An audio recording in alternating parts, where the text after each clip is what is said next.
Bonjour à toutes et à tous et bienvenue à cette webconférence VK organisée en partenariat avec Groupama Paris-Val de Loire et le SIGAC, le Centre interrégional de gestion d'assurance collective, sur le thème de l'assurance du personnel des collectivités locales.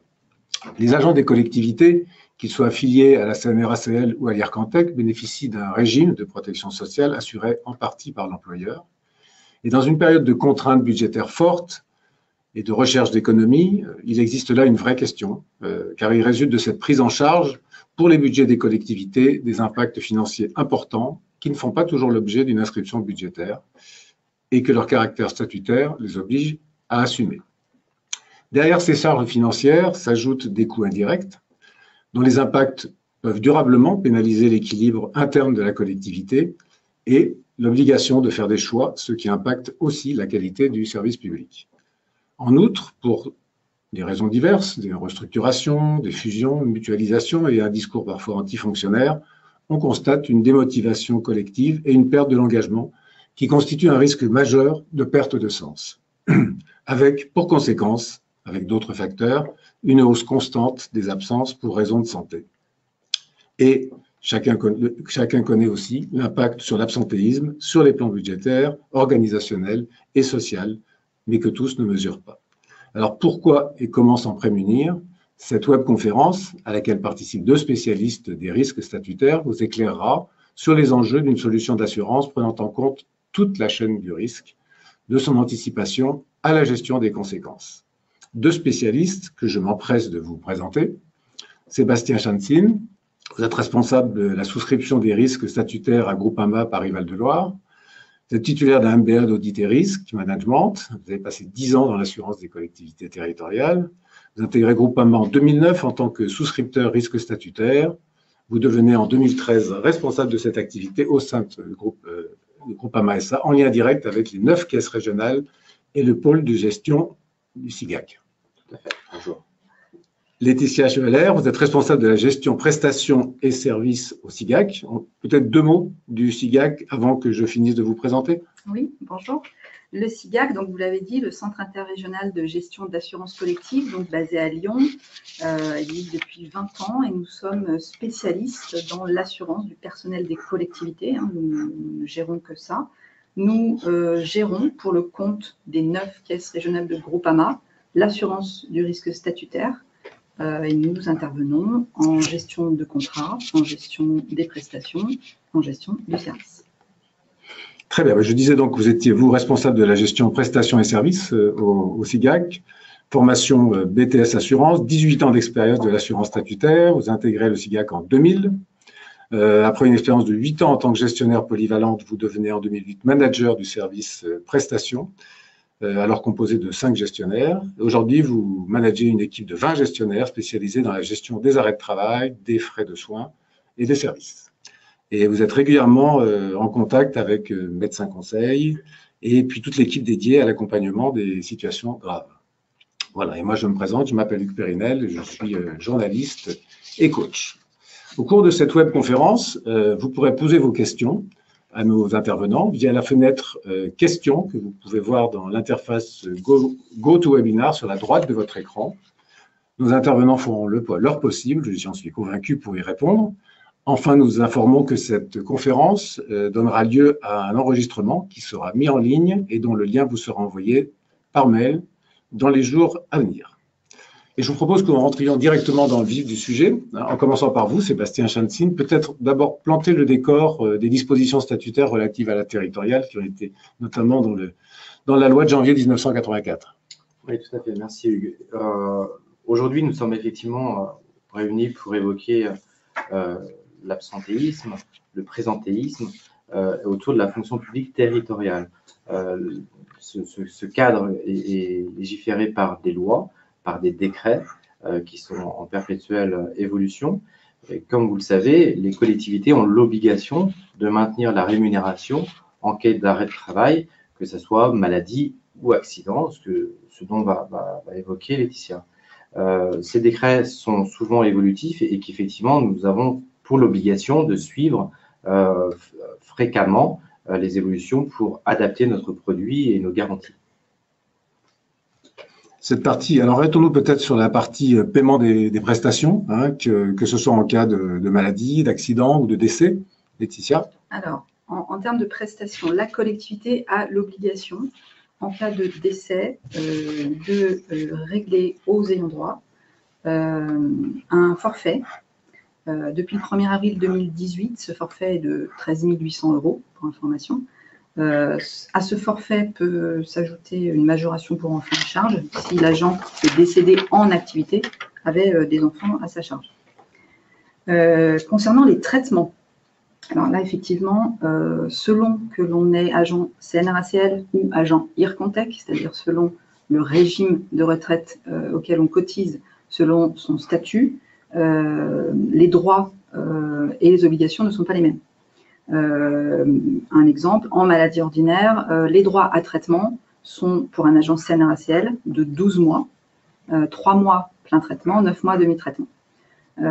En accident de travail, à contrario, les droits à traitement sont intégralement versés pendant toute la durée de l'arrêt de travail. Idem en maladie professionnelle. Et puis en maternité, paternité, adoption, ce sont les durées légales d'arrêt de travail qui sont les mêmes pour les agents du privé d'ailleurs, qui sont à supporter par les collectivités. À cela s'ajoutent bien sûr les versements des charges patronales. Voilà. Pour les agents IRCANTEC, qui peuvent être titulaires ou pas de leur poste, les droits sont moindres. Et la différence majeure, c'est qu'il y a en plus des versements de la part des régimes sociaux. C'est-à-dire que la collectivité va compléter ce que la sécurité sociale va pouvoir verser soit directement aux agents, soit par subrogation aux collectivités. Voilà pour le versement des traitements.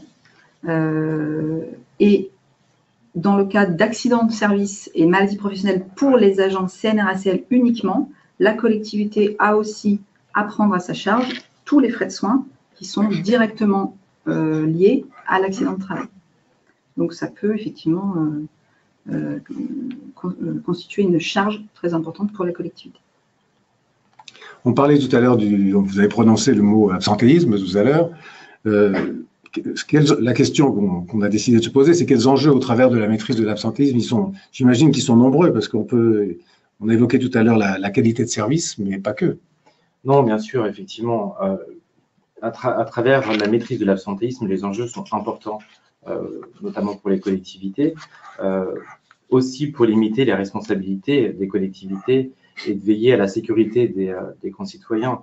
Prenons l'exemple des travaux techniques, par exemple d'entretien des routes, les nids de poules qui se créent. Si les agents sont absents à cause de maladies, par exemple, que le nid de poule agrandit, ça peut causer des accidents.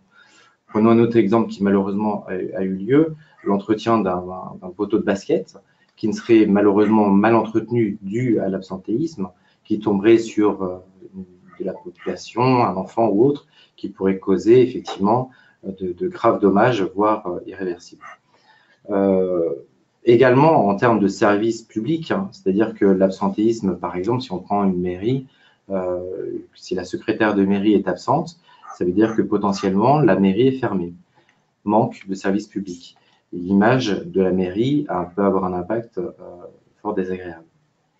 Et puis, toujours aussi sur l'image que peut avoir une collectivité par rapport à l'absentéisme de ses agents. C'est quelque chose de très important et on le sait pour vivre chacun dans des villes ou des villages que la réputation est fort importante de la maîtrise de l'absentéisme dans sa collectivité. On parlait du fonctionnaire bashing tout à l'heure, la réputation des fonctionnaires et du service public est en jeu aussi. C'est ça, tout à fait. Et la problématique aussi, c'est pour les personnes qui restent. C'est-à-dire que le travail qui n'est pas fait dû à l'absence est forcément reporté sur quelqu'un d'autre. Et pour le coup, ça peut fatiguer les agents restants en activité. Oui, parce que le service public continue. Par exemple, dans des cantines, dans des services comme ça, il faut continuer à faire le service. Est-ce qu'il n'y a pas le risque que pour ceux qui sont présents, cette surcharge de travail ne soit le risque qu'ils deviennent de futurs absents? C'est effectivement l'une des conséquences et c'est pour ça qu'il faut agir le plus rapidement possible et le plus en amont possible pour éviter cet essoufflement des agents étant présents en activité. Oui, donc il y a ce travail de prévention aussi. Tout à fait. Alors, prévenir l'absentéisme, puisque nous parlions de prévention, c'est possible, et vous allez nous en parler, Sébastien. Et dans la prévention de l'absentéisme, il y a aussi la préparation du retour de l'agent à son travail dans des circonstances qui peuvent être différentes les unes des autres. Mais d'abord, peut-être la démarche de prévention. Bien sûr, la prévention est très importante, puisqu'effectivement, elle arrive en amont du sinistre, et toutes les actions qu'on peut faire en amont du sinistre a son importance. Effectivement, tout doit être englobé au niveau de l'agent, tant sur son manager que sur les élus qui sont autour. Les questions qui peuvent se poser, c'est est-ce que quand un agent revient en activité, est-ce qu'il est reçu par son manager pour prendre un petit peu la température suite à son arrêt? Est-ce que le manager est réellement associé aux travaux qui peuvent être faits sur le présentéisme ou l'absentéisme? Est-ce qu'il y a des pénalités qui sont faites, qui sont mises en place, des choses comme ça? C'est des prémices d'action de prévention. Donc, c'est un petit peu ce que vous évoquez quand vous parlez du service de retour à l'emploi. Alors, le service d'aide au retour à l'emploi, effectivement, on a, donc vous l'aurez compris, on reçoit quotidiennement des arrêts de travail. Donc, on a des données qui nous permettent d'identifier des dossiers pour lesquels la durée d'arrêt dure un certain temps et pour lesquels on va solliciter la collectivité et lui proposer, pour qu'elle puisse proposer à son agent ce service qu'on appelle d'aide au retour à l'emploi, que nous proposons avec l'aide d'un partenaire Realto, qui permet à l'agent, s'il le souhaite, c'est une démarche volontaire de sa part, de bénéficier d'une aide tant au niveau psychologique, physique ou professionnel. Oui. Donc, effectivement, alors j'y reviendrai peut-être après, non ? D'accord. Donc, on s'adresse tout d'abord à la collectivité qui doit nous indiquer si elle est d'accord pour qu'ensuite on s'adresse à son agent pour lui proposer le service. L'agent peut très bien être suffisamment suivi, peut très bien être en soins actifs et nous dire non, je ne souhaite pas en bénéficier. Pour autant, cette démarche-là est toujours très bien perçue par les agents qui sentent qu'ils sont aidés, qui sont écoutés, qui sont épaulés. Et c'est une démarche sympathique aussi de la part de leur employeur. Vos interlocuteurs sont les services RH en général? Oui. D'accord. Et vous évoquez un service d'intervention post-traumatique? Alors, le service d'intervention post-traumatique, c'est un petit peu différent. Là, on est vraiment dans de la prévention, au sens où l'a évoqué Sébastien. Là, ce sont les collectivités qui nous contactent parce que, malheureusement, elles ont à faire face à une crise. Alors, les cas les plus fréquents que l'on a, ce sont des cas de suicide, c'est pas très heureux. Les collectivités donc, nous contactent en nous disant, voilà, on a eu un décès. Au sein de la collectivité, on a des agents qui sont impactés directement ou indirectement et on voudrait mettre en place quelque chose pour les aider, soit collectivement, soit individuellement, parce que parfois, il y a des agents qui sont plus touchés que d'autres, pour pouvoir justement venir sur site. Donc, les prestataires de Realto travaillent par étapes. D'abord, ils vont rencontrer l'élu ou le service RH. Ils vont faire un état des lieux de ce qui s'est passé. Ensuite, ils vont identifier justement si on doit mettre en place un suivi collectif ou individuel.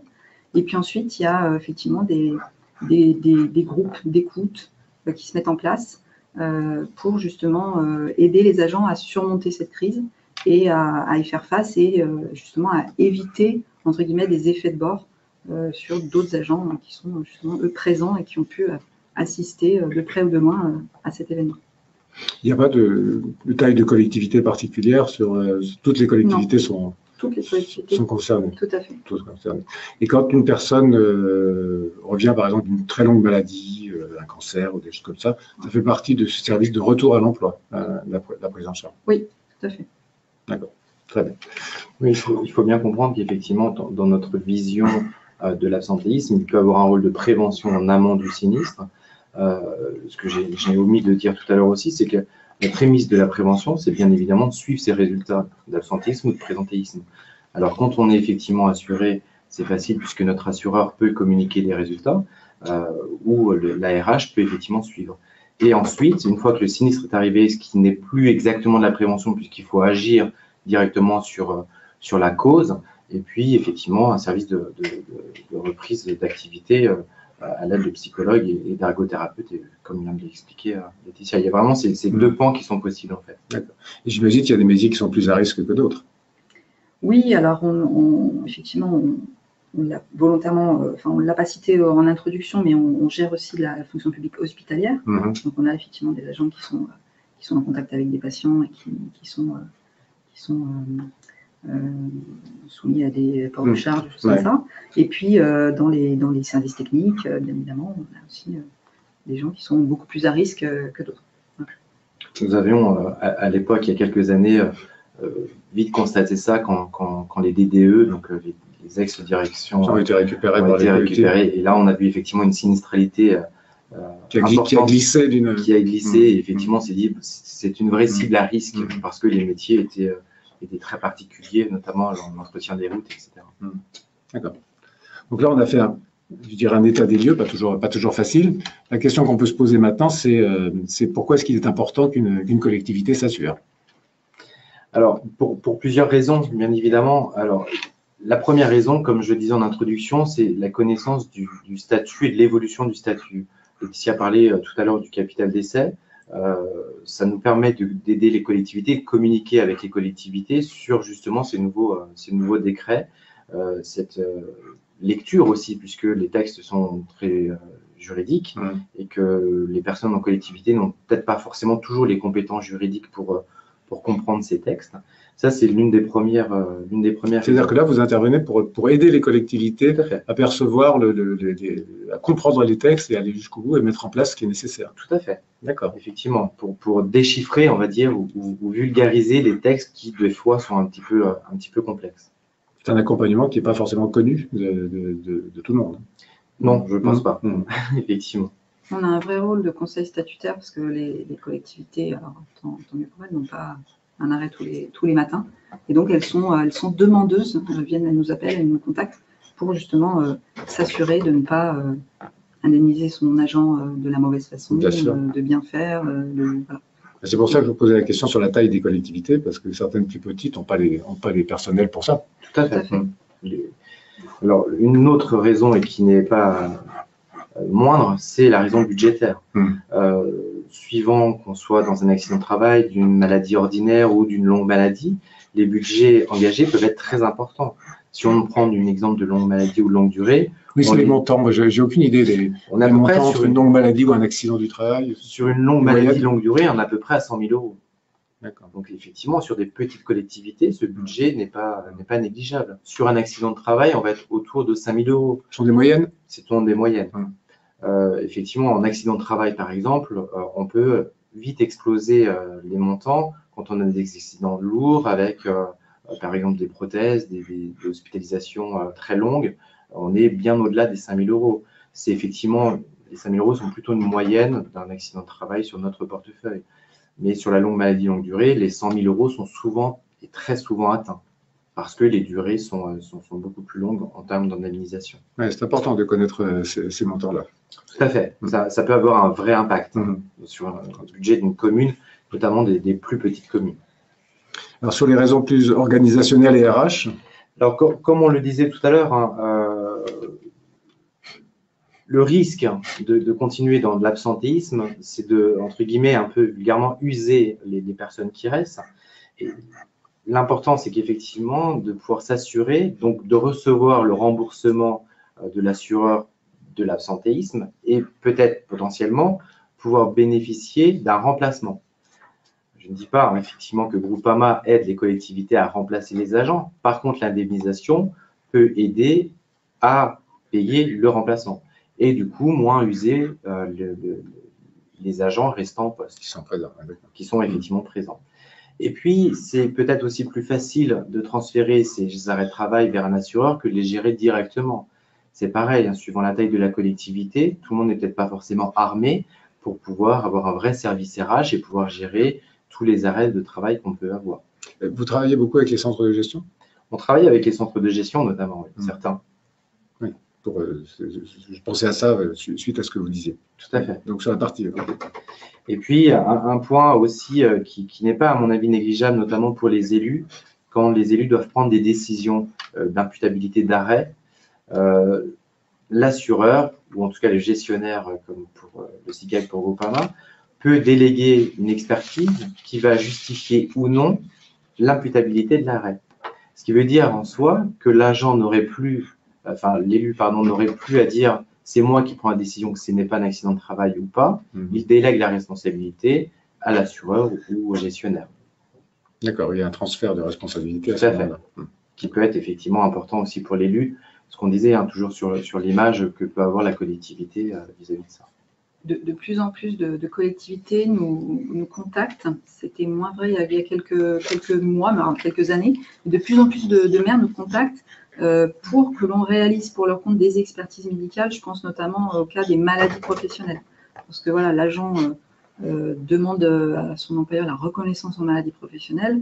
Eh bien, le maire ou le service RH n'est pas à même de statuer par un arrêté si effectivement cette maladie est bien imputable à l'activité qu'avait cette agent. C'est pas son métier, très clairement. Voilà, ça ne fait pas partie du réactif. Donc, on les aide. On a tout un réseau d'experts médicaux auxquels on fait appel sur toute la France, parce que nos clients sont sur toute la France, pour pouvoir justement les aider. Et on voit bien un renversement de tendance où les collectivités nous contactent de plus en plus pour ça.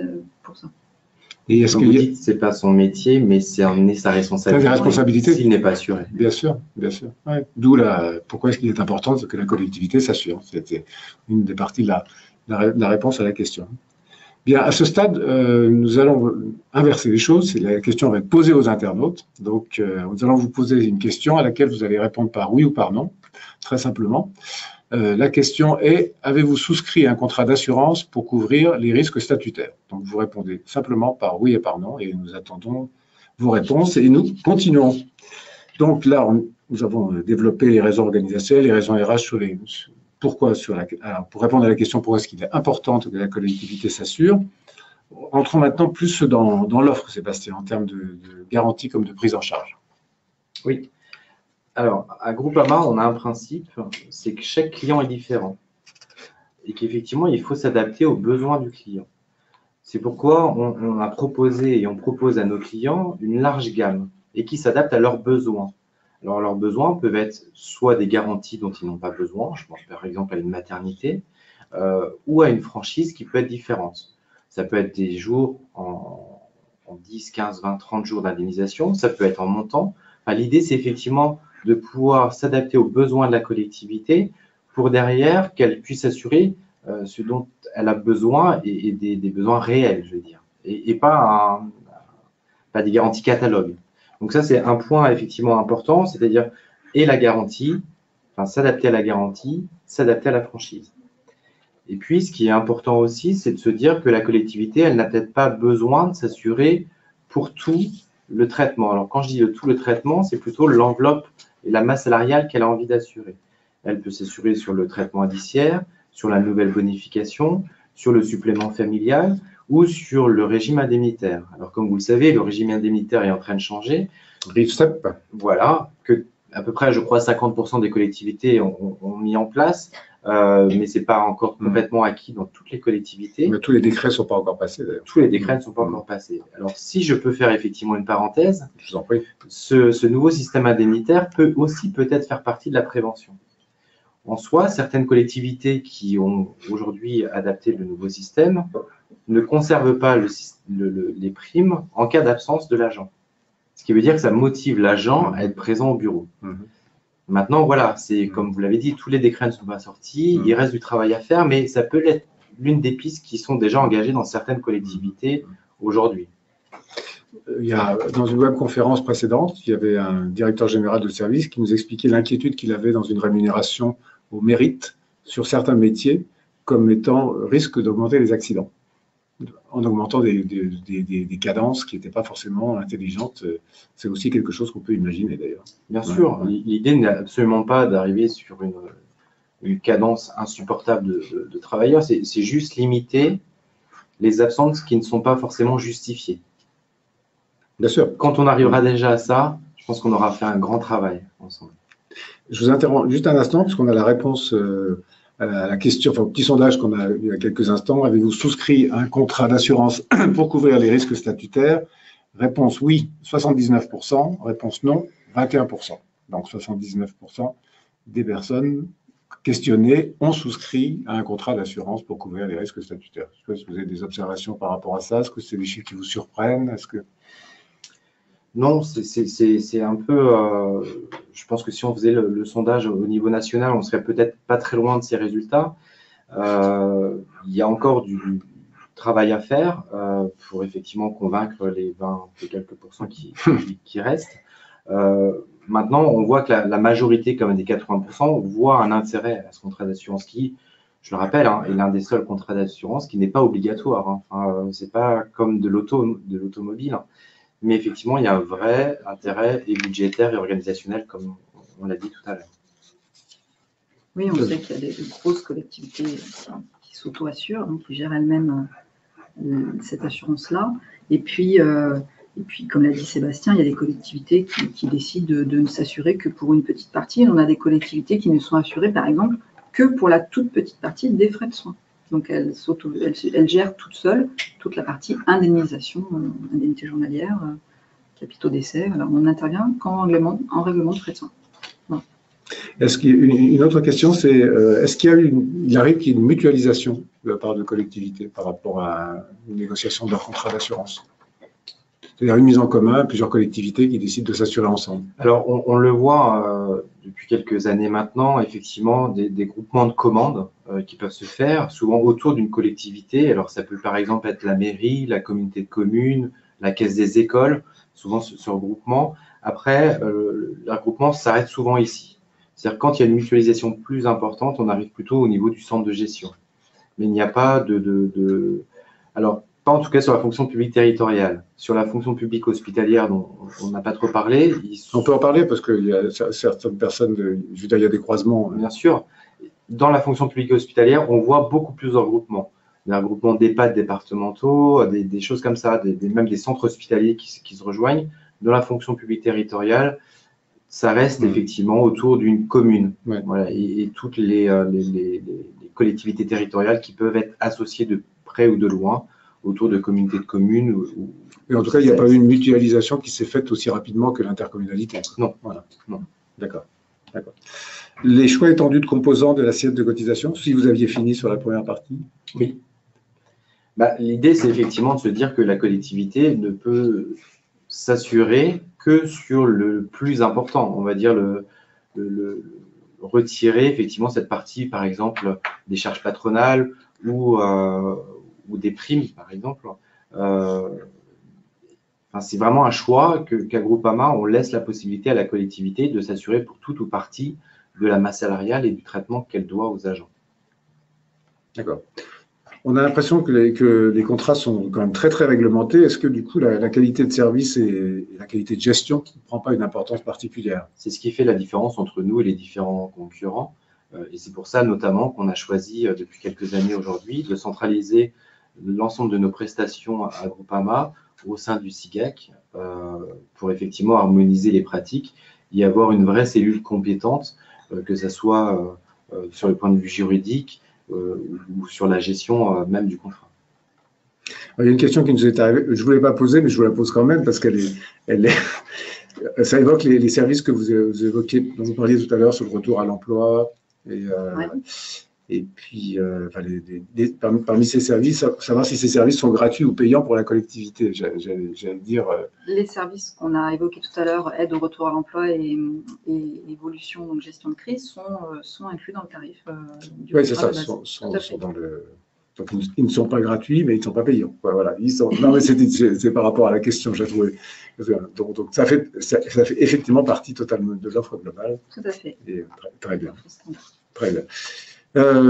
Donc, on a évoqué l'offre sur mesure, si je puis dire, et on va rentrer dans une dernière partie qui est, avec vous, Laetitia, en fait, vous garantissez une gestion et une efficacité optimale, mais qu'est-ce qu'il y a derrière cette proposition? Alors, donc je vous le disais, on est spécialiste assurance du personnel des collectivités depuis 20 ans. Nos collaborateurs sont formés, je pense qu'on peut dire qu'ils connaissent mieux le statut de la fonction publique que leur propre convention collective. Voilà. Et donc, pour pouvoir illustrer cette gestion de qualité, entre autres, nous avons depuis 2008, donc ça fait bien 10 ans maintenant, un espace client que nous avons mis à disposition de toutes les collectivités adhérentes, qui leur permet de faire leurs déclarations en ligne, que ce soit les déclarations de masse salariale, les déclarations d'agents ou les déclarations d'arrêt de travail.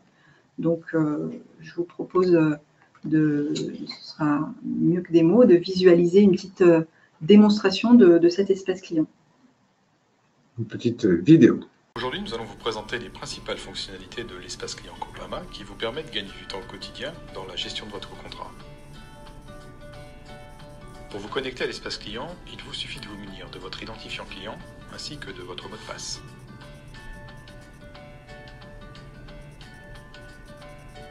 Dans le menu Mes garanties, en cliquant sur l'onglet Consulter mes documents, vous avez accès à tous vos documents en ligne. Les cotisations de votre contrat, la déclaration de masse salariale. Vous pouvez même régulariser votre situation en un clic.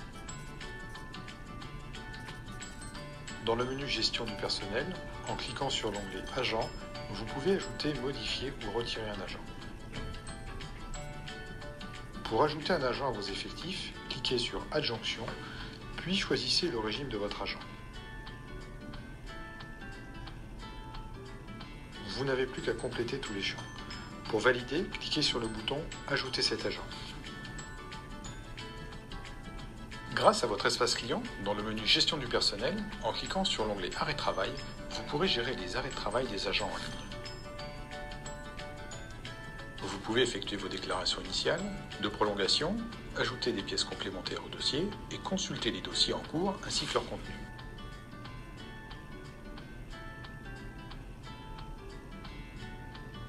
L'onglet Mes règlements vous permet de consulter les versements reçus sur le compte de trésorerie et auprès des praticiens.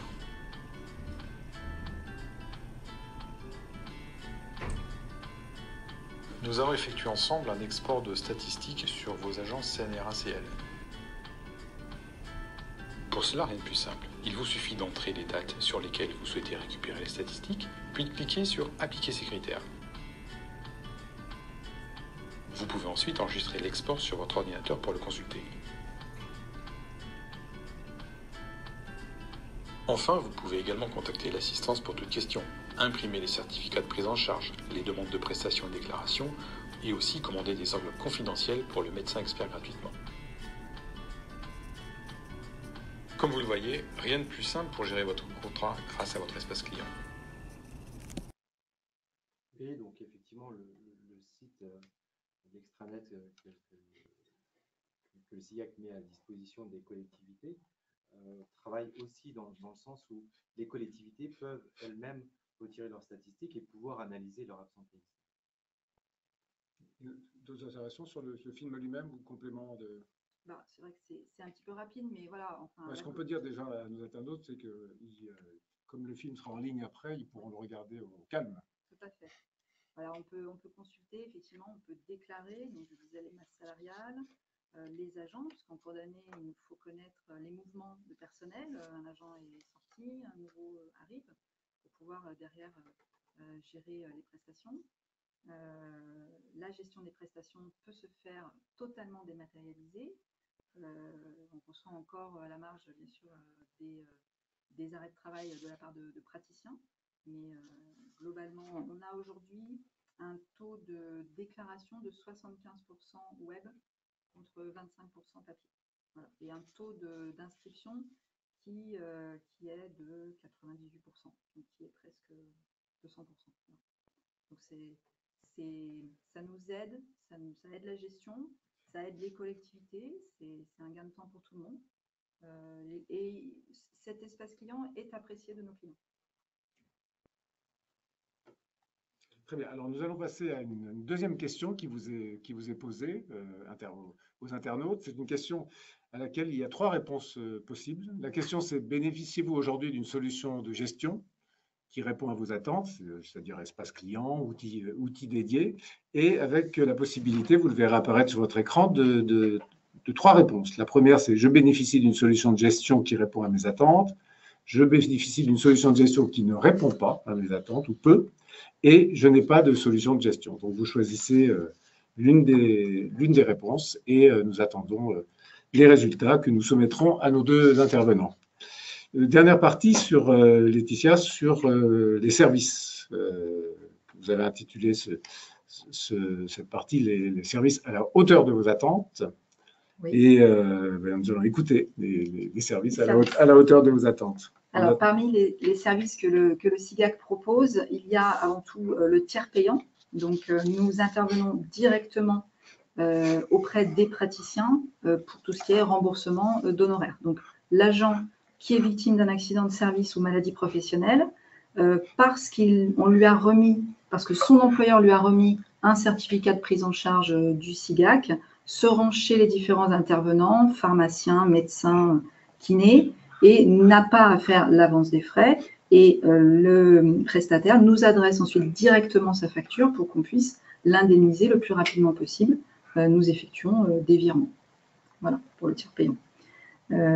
Ensuite, nous avons ce qu'on appelle la gestion des recours auprès des tiers responsables. Lorsqu'un agent est victime d'un accident de service ou d'un accident de vie privée et que cet accident a été causé par un tiers, souvent donc, ce qu'on a le plus, ce sont les accidents de circulation, eh bien, le SIGAC va effectuer le recours auprès de ce tiers responsable pour récupérer les sommes qui ont été mises en jeu suite à cet accident de service ou accident de vie privée. Les collectivités, en tout cas, qui ne sauraient pas, ou en tout cas qui ne seraient pas assurées, ont aussi cette possibilité de le faire. Donc, nous sommes subrogés dans les droits de cette collectivité dès lors qu'elle est assurée chez nous et nous effectuons ce recours. Ensuite, on l'a évoqué, nous réalisons des contrôles médicaux et des expertises médicales. Donc, le volet contrôle médical, ce sont les collectivités qui nous contactent parce qu'elles souhaitent effectivement faire procéder à un contrôle médical sur la justification de l'arrêt de travail. Donc, on n'est pas sur de l'expertise, on est bien sur un contrôle médical. Là, nous, on fait appel à une société prestataire qui a des médecins contrôleurs sur toute la France, qui soit se rendent au domicile de l'agent de manière impromptue, si cet agent a des sorties qui sont encadrées par la prescription de son médecin, soit le médecin est convoqué, et c'est de plus en plus le cas, parce qu'on a de plus en plus de prescriptions de sortie libre. Donc, l'agent est convoqué chez un médecin contrôleur qui, lui, va indiquer si l'arrêt est justifié ou pas. Ça, c'est le volet contrôle médical. Et puis, le volet expertise médicale. C'est-à-dire qu'il y a un médecin qui contrôle l'arrêt délivré par un autre médecin. C'est ça. C'est ce que peut être amené à pratiquer la sécurité sociale pour les agents du privé. Et c'est la sécurité sociale qui prend l'initiative de le faire. Là, c'est la collectivité qui prend l'initiative de nous contacter pour réaliser ce contrôle. Les expertises médicales, donc on l'a un petit peu évoqué déjà, nous avons au SIGAC 2 médecins conseils qui contactent des médecins experts agréés de l'administration qui sont sur toute la France et ils peuvent les missionner pour réaliser des expertises médicales où là on est sur quelque chose de beaucoup plus, des questions beaucoup plus pointues. On va poser des questions sur la consolidation, sur la présence ou non d'états antérieurs, sur la stabilisation de l'état de santé, si la consolidation est acquise au jour de l'expertise, on va poser la question à l'expert du sort des soins et des arrêts post-consolidation, puisque la consolidation qui correspond à une stabilisation de l'état de santé de l'agent n'équivaut pas à une reprise d'activité. Il n'y a pas systématiquement reprise d'activité dès lors que l'agent est consolidé. Donc, se pose alors la question de la position statutaire dans laquelle placer cet agent qui a été consolidé par un médecin expert, mais qui pour autant est toujours en arrêt de travail. Donc, c'est toutes ces questions que nos médecins conseils posent lorsqu'ils rédigent des missions d'expertise. Avant de rentrer dans la partie sur les risques non garantis, je vous donne les résultats des trois questions, la question que je vais en poser, les trois réponses. Donc, ont une solution qui répond aux attentes 77%, une solution qui ne répond pas aux attentes 8%, et pas de solution 15%. Donc, en gros, il y a 23% de personnes qui ont, soit parce qu'ils ne l'ont pas prise, soit parce qu'ils ont une solution qui ne leur convient pas, qui se retrouvent face à des problèmes. 23% contre 77%, quoi, au total.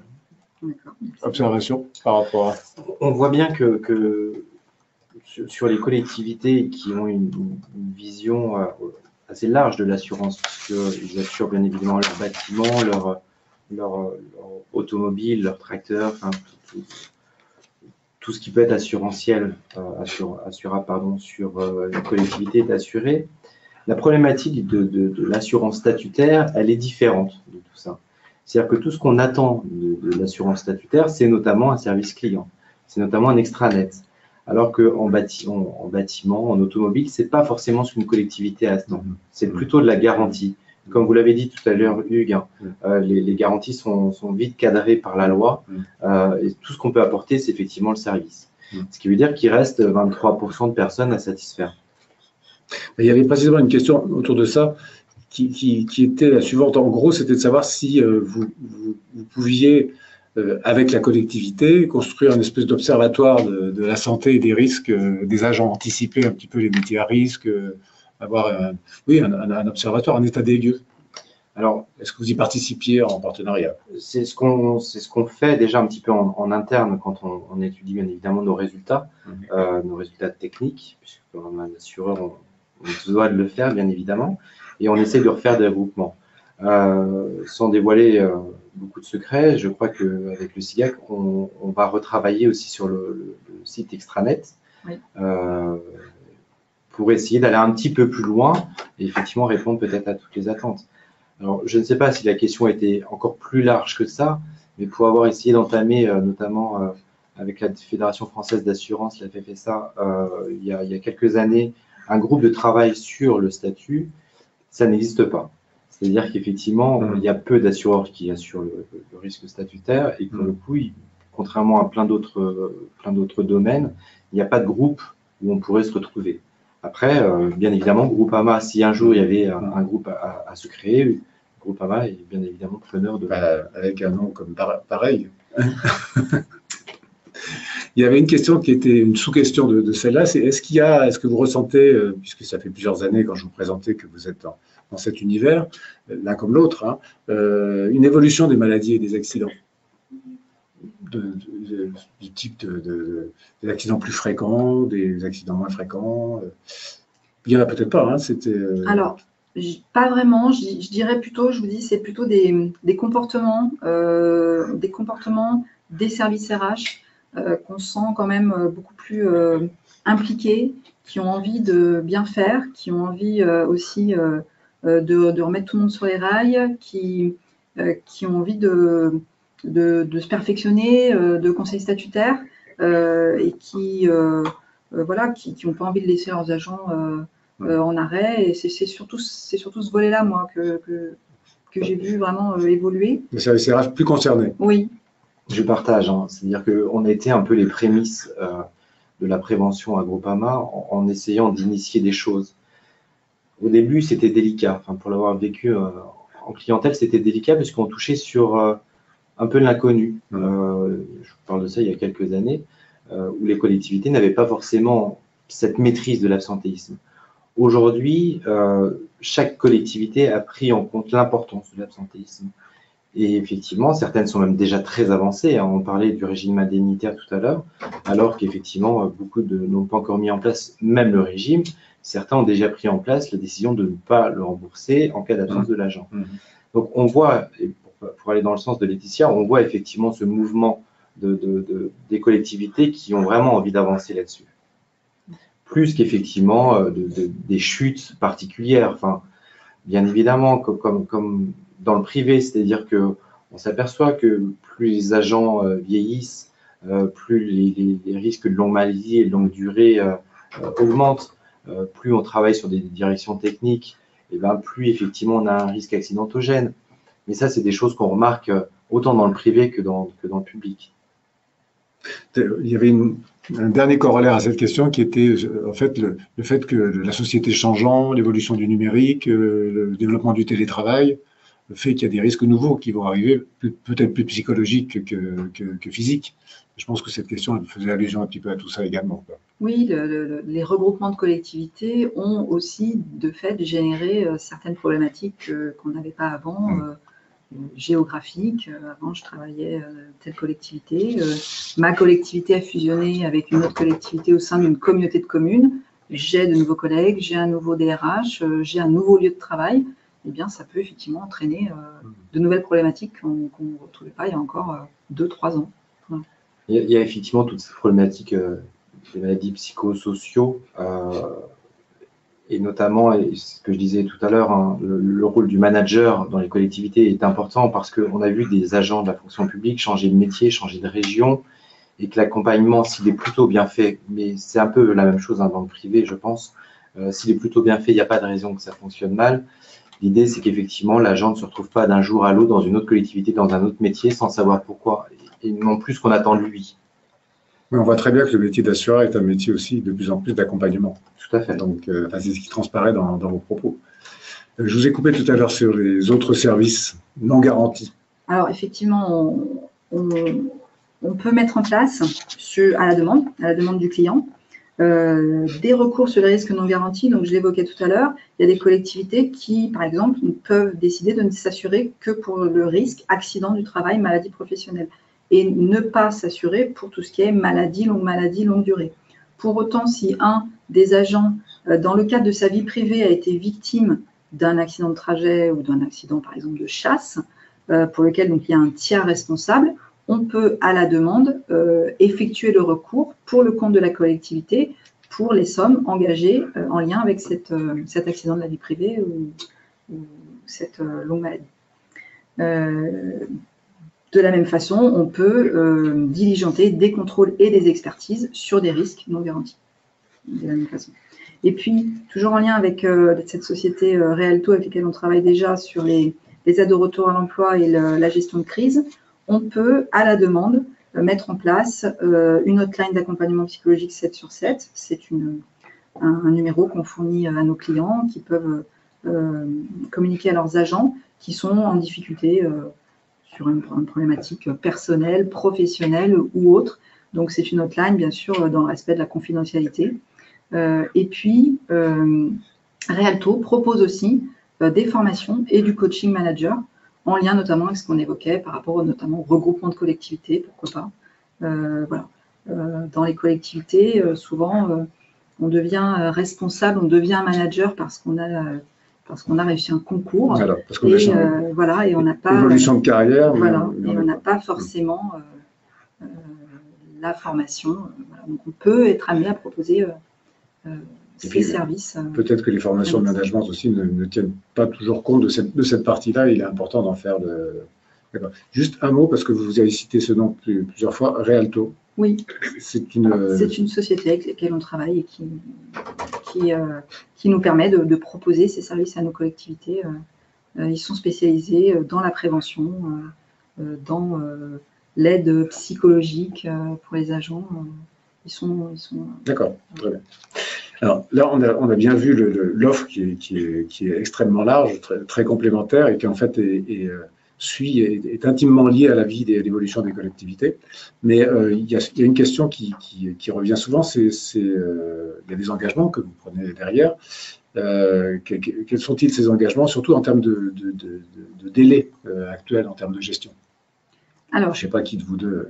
Oui, je vais répondre.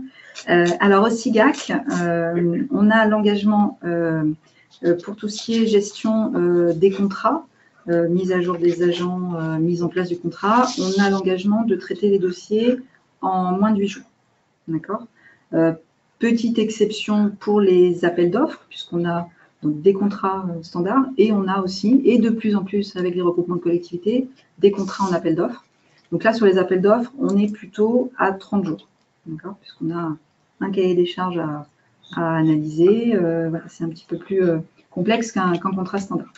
Sur le traitement des masses salariales, qui va permettre un calcul de cotisation et qui va permettre derrière de retrouver cette cotisation sur le portail Chorus Pro, on a des engagements de traiter à fin juin 82% des masses salariales, sachant qu'au 30 mars, on était à 84%. Voilà. Côté prestations, notre engagement est de traiter les dossiers, pareil, sous 8 jours. Pour vous donner une idée de nos délais actuels, là, à l'heure où je vous parle, nous sommes à 3 jours. Et sur 2017, nous étions en moyenne entre 5 et 6 jours de délai moyen de traitement. Bien évidemment, ces délais sont raccourcis dès lors que la collectivité va utiliser l'espace client, qui va permettre à tout le monde une gestion plus rapide. Voilà, on a d'autres indicateurs que sont le taux de décroché. Donc, le taux de décroché. Le taux de décroché, donc, alors il y a deux termes techniques. Il y a deux volets. Pour ceux qui écoutent. Il y a deux volets. Il y a le nombre d'appels que nos services prennent en gestion, et puis il y a le temps de réponse. Donc, on a un taux de décroché. L'engagement est à 95. On est globalement entre 97 et 98%. Et on prend 96% des appels en moins de 15 secondes. Voilà.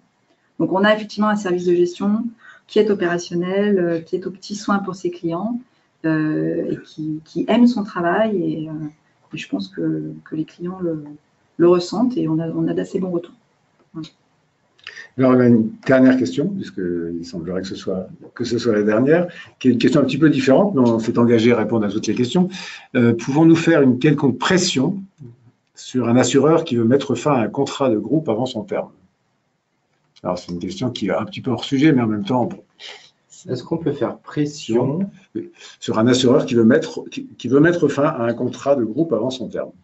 Alors, oui, on peut faire… Enfin, pression, c'est un bien grand mot. Il y avait une petite guillemets à côté de pression. Il faudrait effectivement déjà comprendre pourquoi il veut mettre terme à son contrat. Après, dans n'importe quel contrat d'assurance, qu'on soit sur le risque statutaire ou n'importe quel autre risque, la résiliation elle est possible du côté de l'assureur ou du côté de l'assuré. Bien évidemment, on parle souvent des collectivités ou du client qui résilie, même à titre perso ou des collectivités. En principe, quand un assureur résilie un contrat, il y a en principe deux raisons. Soit il ne veut plus faire ce type d'assurance, donc par exemple sur le risque statutaire, un assureur qui perdrait l'agrément du risque statutaire, ce qui n'est pas anodin, hein, puisqu'un assureur un peu exotique est arrivé cette année, il a perdu son agrément. L'agrément, c'est un agrément qui est délivré par la CPR, voilà, qui est ce qui régit toutes les compagnies d'assurance. Donc, ça peut être soit effectivement ce cas-là, et auquel cas, on ne peut rien faire puisqu'il est juste dans l'obligation de résilier le contrat. Soit effectivement, c'est une dégradation des résultats techniques. Et là, effectivement, ça pourrait demander une négociation avec l'assureur en disant est-ce qu'on peut mettre en place autre chose que la résiliation sèche? Est-ce que ça pourrait être effectivement une augmentation de tarif? Est-ce que ça pourrait être une évolution de la tarification de la franchise? Voilà. Et en principe, hormis la première cause où il n'y a aucun motif et aucune raison que l'assureur revienne, puisque ça ne dépend même pas de lui, sinon, en principe, les assureurs reviennent quand même sur cette position. Sauf cas extrême, mais ne connaissant pas le cas particulier. Mais à part ces deux raisons, je ne vois pas pourquoi de but en blanc on résilierait un contrat comme ça. Pas d'observation sur… Non. Est-ce que sur les sujets que vous avez abordés, il y a un ou deux points que vous souhaiteriez compléter? Pas pour ce qui me concerne. Sur une présentation qui était assez complète, je vous en prie. Oui, non, l'idée c'est effectivement de se servir de son assureur et en l'occurrence de Groupama on a des solutions à proposer et que les collectivités n'hésitent pas à venir vers nous pour qu'on puisse leur proposer des solutions, que ce soit en prévention, en accompagnement, en conseil juridique ou autre, et que, comme vous l'avez dit tout à l'heure, le contrat du risque statutaire est là pour accompagner les collectivités et non pas l'application d'un contrat comme on peut connaître sur plein d'autres risques. Et on a cette souplesse qui est quand même très confortable sur ce risque. Oui, souplesse et puis une largeur de palette. C'est ça. Avec des services qui vont de l'aide juridique jusqu'à des choses bien plus précises. Tout à fait. Très bien, nous arrivons à la fin du temps dont nous disposions pour cette webconférence que nous allons devoir terminer. Je voulais remercier VECA, Groupama et SIGAC, le SIGAC, et vous annoncer qu'il y aura bien sûr d'autres conférences sur le même thème qui vous seront prévenues, et vous rappeler que cette webconférence sera en ligne très bientôt sur le site VECA et peut-être sur le site de Groupama. Merci à tous pour votre attention. Merci. Merci.